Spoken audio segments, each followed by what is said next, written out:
म्हणे वारकऱ्यांमध्ये 60% घुसखोर आहेत. वारकरी संप्रदायाला घुसखोर म्हणता बरोबर. लोकांची यादी जाहीर केली पण हे 20 वारकरी संप्रदायातले घुसखोर आहेत.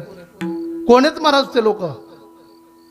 अरे कधीतरी बघा त्या लोकांचा इतिहास बघा ना. अरे आमच्या भास्करगिरी महाराजांचं नाव घ्या, ज्यांनी अख्खा आयुष्य या समाजाच्या उत्थापनासाठी, समाजाचा उद्धार करण्यासाठी ज्या लोकांनी आयुष्य वेचलंय महाराज. आमच्या बंडातात्याचं नाव घ्यावं, ज्या बंडातात्याने तरुण पोरांना, आमच्या तरुणांना व्यसनमुक्त करण्यासाठी जीवाचं रान करावं, त्या बंडातात्याचं नाव आहे. त्यात शेकडो वर्षाची परंपरा टिकवणारा आमचा देगलूरकर परिवार, ते कधीच कोणत्या राजकारणात पडले नाही महाराज, पण त्या चंद्रशेखर देगलूरकर महाराजांचं सुद्धा नाव आहे. एका सप्त्याला लाखो लोक येतात. एवढी मोठी परंपरा आमच्या बेटाची आहे. त्या बेटातल्या रामगिरी महाराजांचं सुद्धा नाव आहे.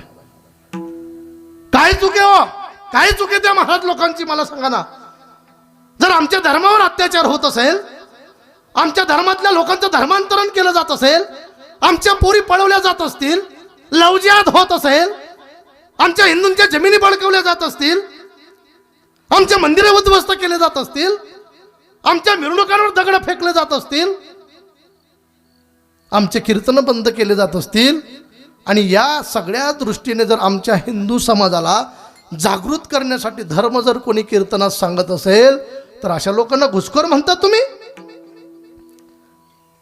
2-4 लोक एखाद्या पक्षाची बाजू घेऊन बोलतही असतील ना, पण हे जे मोठमोठ्या लोकांची नावं घेतलीत ना, याच्यातलं मला एक वाक्य असं दाखवा की एखाद्या कीर्तनकाराने म्हटलं की शिवसेनेला किंवा भाजपला मतदान करा, असं एक वाक्य दाखवा मला. आम्ही धर्माचा प्रचार करतोय ना, पण अप्रत्यक्षरित्या जर आम्ही धर्म सांगत असू आणि जो धर्माच्या बाजूने असेल त्याला जर अप्रत्यक्षरित्या आमच्या बोलण्याचा फायदा होत असेल, तर आमची चूक काय आहे? आमची चूक आहे त्यात. तुम्ही जर आमच्या धर्माच्या विरोधात वागत असाल, गायी कापणाऱ्यांना तुम्ही पाठीशी घालत असाल, आपोआप जर धर्मातले लोक तुमच्या विरोधात गेले, त्याच्यात आमची चूक आहे. तो म्हटलं हिंदू धर्माचा आणि वारकरी संप्रदायाचा काही संबंध नाही. किती मूर्खपणा आहे. अरे मला सांगा ना तुम्ही, वारकरी संप्रदायाचा आराध्य पांडुरंग आहे, विष्णूचा अवतार आहे, हिंदूंचा देव विष्णू आहे. चला पुढे. आमचा ग्रंथ ज्ञानेश्वरी आणि गाथा आहे. तुकोबराय स्पष्ट सांगतात, वेदाचा तो अर्थ आम्हाशीच ठावा. म्हणजे वेदांचा सार गाथा आहे, म्हणजे वेद हिंदूंचे आहेत.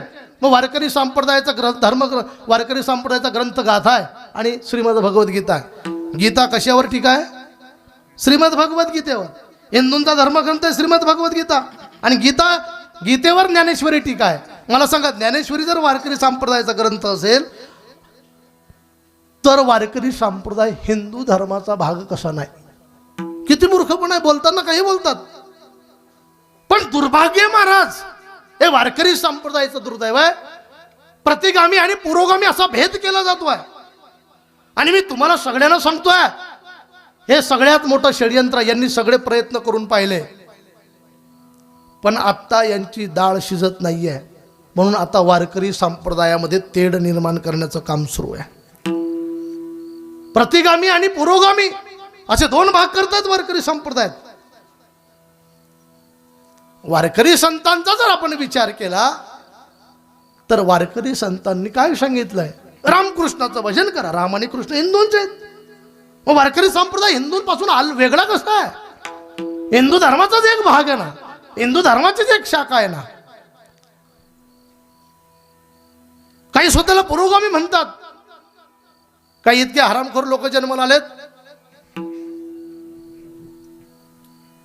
की तुकोबरायांना सुद्धा विद्रोही तुकाराम.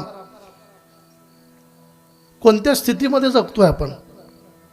काय चाललंय या देशामध्ये? अरे तुकोबरायांचा अनेक लोक सांगतात तुकोबराय ब्राह्मणशाहीच्या विरोधात होते.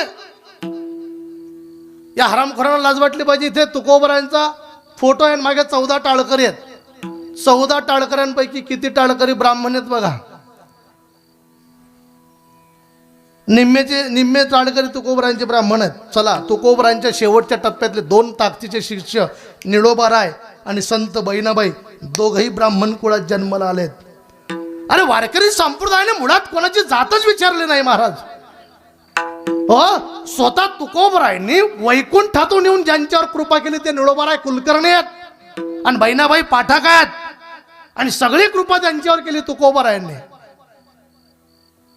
आणि तरी आपण संतांमध्ये जातीयता, संप्रदायामध्ये जातीयता निर्माण करण्याचं काम काही लोक स्वतःची पोळी भाजण्यासाठी करतायत. त्यामुळे आपण सावध झालं पाहिजे. आणि मी तुम्हाला सांगतो, हे जे आता सांगतात ना घुसखोर या सगळ्या संतांचं चरित्र तुम्ही बघा, या सगळ्या महात्म्यांचं तुम्ही जीवन बघा. यांचं सगळं जीवन या धर्मासाठी अर्पण आहे. आमच्या संजय महाराज पाचपुरांनी शेकडो जीर्ण झालेल्या मंदिरांचा जीर्णोद्धार केला. जिथे कोणाला धर्म माहीत नव्हता त्या गावागावामध्ये महाआरत्या, साप्ताहिक आरत्या सुरू केल्या.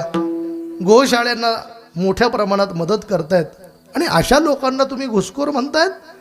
पण दुःख आहे महाराज, तरी अशा लोकांना आज समाज उत्तर देत नाहीये. हे दुर्भाग्य आहे.